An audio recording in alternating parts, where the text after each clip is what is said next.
빌라는 이제 실질적으로 소액으로 좀 투자를 해볼 수 있다. 수도권 외곽 지역 쪽 기준으로 이렇게 봤었을 때는 작게는 3천에서 5천. 현장에 가셔야 돼요. 현장에 가야지만. 자, 그럼 대표님, 일단 우리가 경매 조금 이야기를 이제 더 들어가기 전에 네. 경매 전체적인 한번 그 흐름 한번 먼저 말씀 좀 한번 부탁드릴게요. 일단 이제 초보자들 입장에서 한번 설명을 해볼게요. 만약에 전국에 경매가 나왔다라고 생각을 하면 MC분께서는 어떻게 검색을 시작할 것 같아요? 내가 아는 지역부터 이렇게 계속 주민을 해가면서 그겠죠. 보겠죠. 네. 맞아요. 그게 정답이에요. 그래서 어. 초보자들은 네. 내가 아는 지역부터, 내가 뭐 고향이라든지 아니면 살았던 곳, 뭐 이런, 아니면 지금 현재 살고 있는 곳, 이런 데 아는 데부터 시작을 해서 뭐 소재지 검색을 한다든지 지도 검색을 해서 나아가는 거죠. 거기에서 이제 주거를 할 건지, 아파트를 할 건지, 빌라를 할 건지, 아니면 난 상가를 할 건지, 이렇게 이제 그 필터링을 하는 게 맞아요. 예, 왜냐면 그 지역에 살면서 느낌이 있을 거란 말이에요. 우리 아파트는, 우리 동네는 최소한 이 정도는 돼. 그리고 학군도 그렇고, 지하철역도 그렇고, 나름 괜찮아. 이 정도는 뭐, 이게 나름의 점수를 매길 수 있는 어떤 평가의 어떤 기준이 좀 있잖아요. 그런 걸 가지고 해서 내가 잘 아는 지역부터 시작하는 게 가장 맞아요. 엄한 데 찾아다니지 말고. 자, 그럼 일단 물건 찾는 게 가장 핵심일 것 같은데, 네. 그럼 좀 구체적으로 어떤 어플을 좀 사용해서 찾으면 돼요? 원래는 이제 경매 정보 사이트, 법원 경매 정보 사이트가 있어요. 그건 이제 공짜로 그냥 가서 사이트에 가서 검색을 하는 건데, 조금은 초보자들이 동선을 따라서 읽기가 조금은 불편해요. 예, 그래서 저 같은 경우에는 이제 행크옥션에 이런 지도 검색을 하기도 하지만, 그 똑같이 이 지도 검색이 우리 KB 부동산에도 똑같이 있어요. 네. 예, 그래서 그 경공매 아이콘을 누르면 이제 지도가 나오는데 그 경매에 나오는 어떤 주소를 얘가 이제 바로 잡히죠. 그래서 우리가 얘를 이제 클릭을 해서 좀 더 자세한 정보를 알 수가 있는 거죠. 예, 굉장히 편하게 잘 되어 있더라고요. 자, 그럼 만약에 그렇게 해가지고 물건을 추렸어요? 그러면 음. 현장에서 우리가 꼭 확인해야 될 건 좀 뭐가 있을까요? 현장에 가셔야 돼요. 현장에 가야지만 우리가 이제 이런 옥션 사이트나 이런 데 사진 이런 것들이 다 제공이 되긴 하거든요.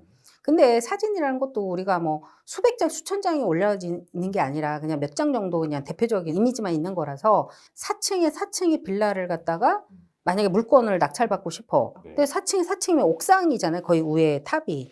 현장에 갔는데 옥상에 오래된 빌라 같은 경우에는 누수 이렇게 에폭시라든지 이런 것들이 이제 다 갈라지고 이렇게 벗겨져서 그 사이로 물이 들어갈 수 있거든요. 그러면 내가 4층을 낙찰받고 싶다고 하면 4층이 제일 누수가 될 확률이 크잖아요. 그러면 반드시 가서 확인을 해야 되거든요. 근데 초보자들이 그런 거를 좀 무서워해요.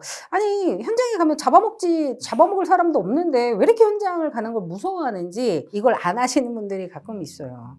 좀 제가 이제 기억에 남는 분이 있는데 수강생 분이셨는데 좀 연세가 좀 살짝 있으셨어. 이분 같은 경우에는 지도만 이제 인터넷으로 이렇게 보고 입찰을 했는데 낙찰이 된 거예요. 낙찰을 받고 임장을 가신 거야.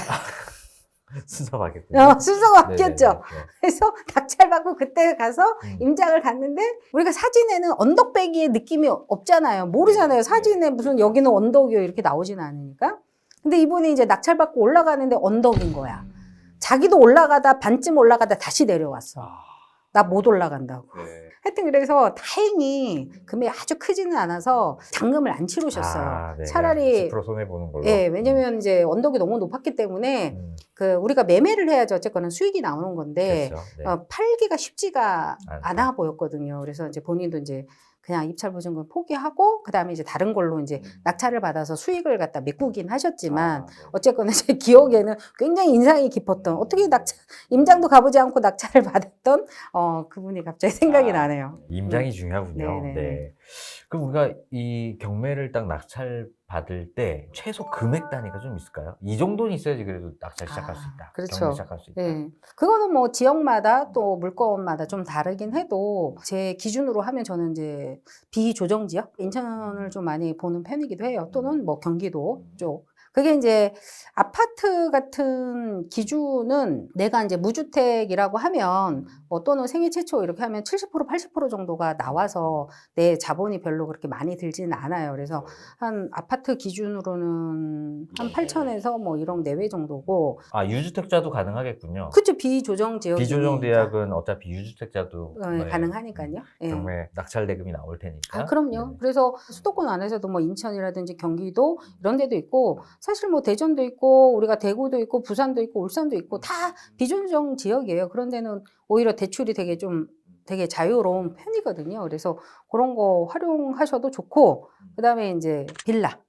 빌라는 이제 실질적으로 소액으로 좀 투자를 해볼 수 있다. 이야기를 하는데, 그냥 인천이나 이런 어떤 그 수도권 외곽 지역 쪽 기준으로 이렇게 봤었을 때는 작게는 3천에서 5천 정도면 괜찮을 것 같아요. 그래서 최근에도 한 달인가 2달 전에 이제 저희 수강생 한 50대 한 중반 정도 택배업을 하시는 분이 계세요. 야간 택배업을 하시는 분이 있는데, 요 분이 이제 수원에 빌라를 낙찰을 받아서 자기 돈 1,700만 원 정도 투자를 했는데, 명도하고 나서 이제 이사 내보내고 나서 순수익 5천만 원 정도를 번 사례가 있어요, 최근에. 원래 이제 빌라는 사실 사람들이 선호하는 대상은 좀 아니기 때문에 조금 그렇긴 하지만 그건 지역에 따라서 상황에 따라서 달라요. 그래서 거기 같은 경우는 저도 가봤는데 너무 좋더라고요, 입지가. 그래서 바로 명도 후에 바로 팔려가지고 한 5천만 원 정도 수익을 번 사례가 있습니다.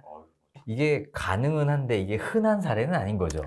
그렇죠. 아주 흔한 사례는 아니지만 아주 뭐 흔하지 불가능한 건 않은 아니다. 그런 것도 아니에요. 그래서 그냥 중간쯤. 야, 그럼 결국에는 잘 팔릴 수 있는 거를 선택할 수 있는 거, 싼. 네, 네. 그게 핵심이겠군요. 그럼요.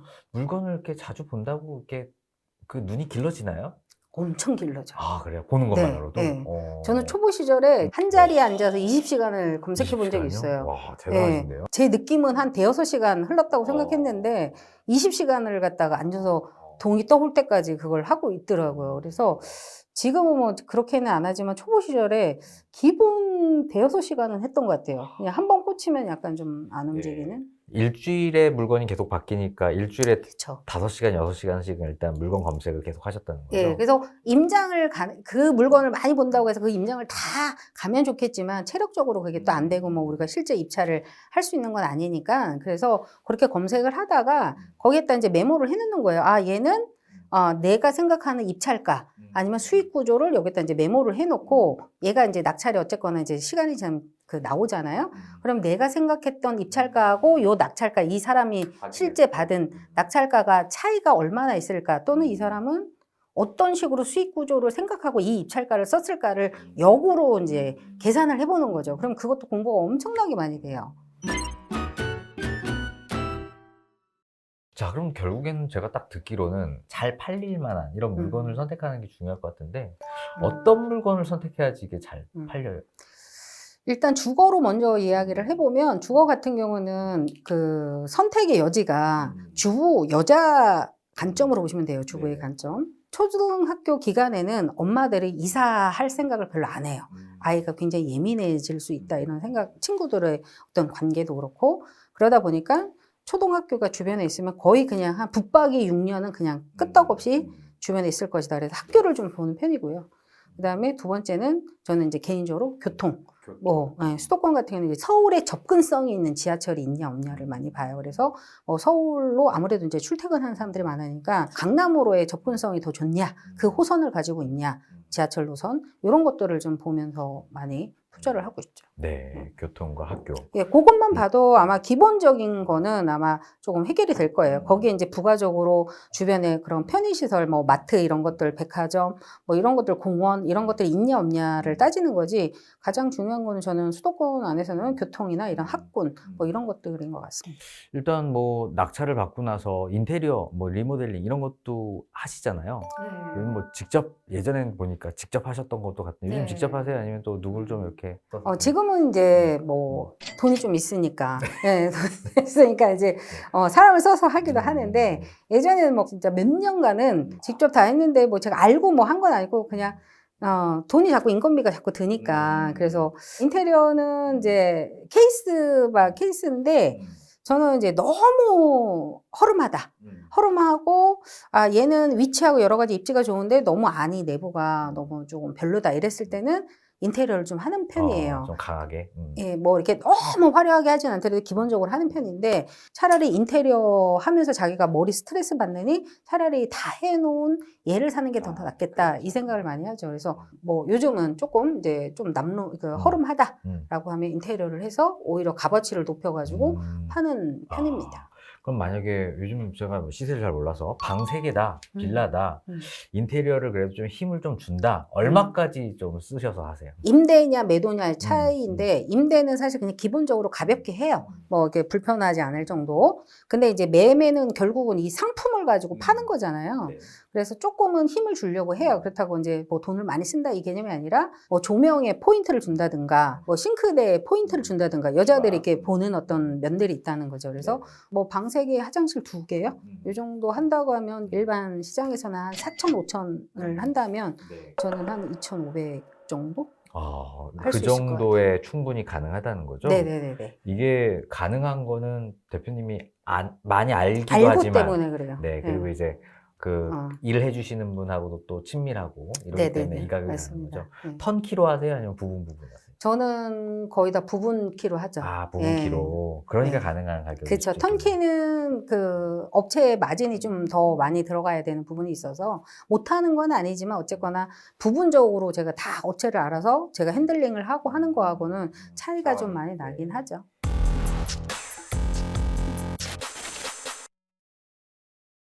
우리가 낙찰 받을 때 뭐 숨은 비용이라고 하죠. 이런 수리비라든지 뭐 관리비 혹은 체납 이런 비용들 챙긴다고 챙겼지만 또 있을 수는 있으니까 그렇죠. 어느 정도까지 우리가 조금 감안하고서 들어가는 게 좋을까요?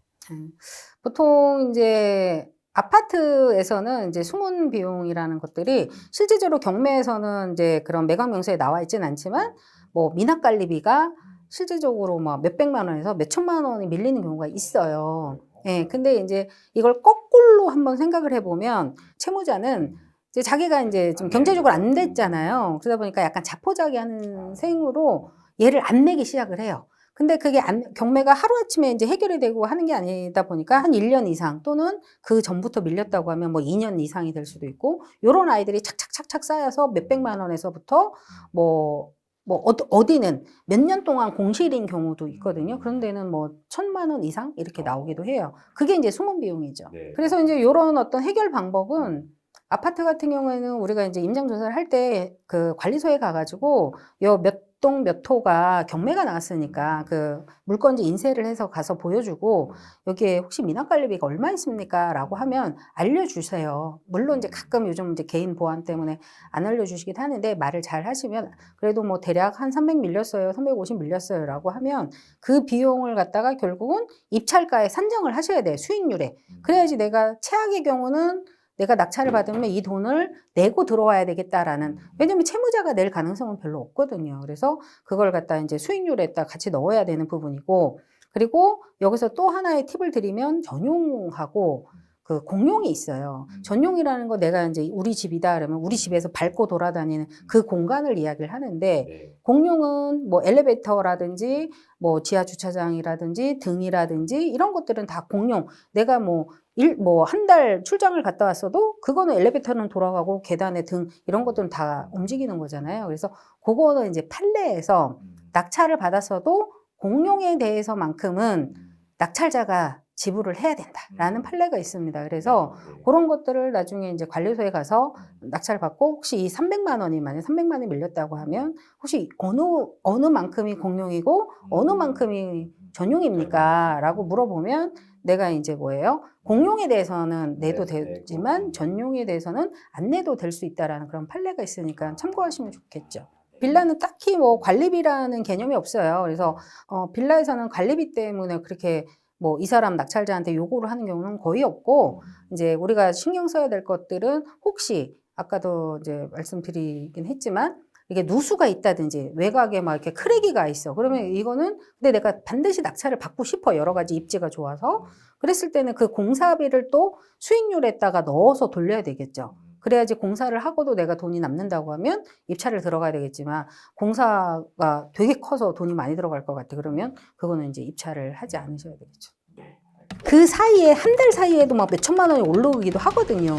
근데 그럴 땐 차라리 부동산 가서 빨리 낙찰 받는 게 낫지. 상황에 따라서 좀 하는 편이어서 내 돈이 덜 들어가는 투자.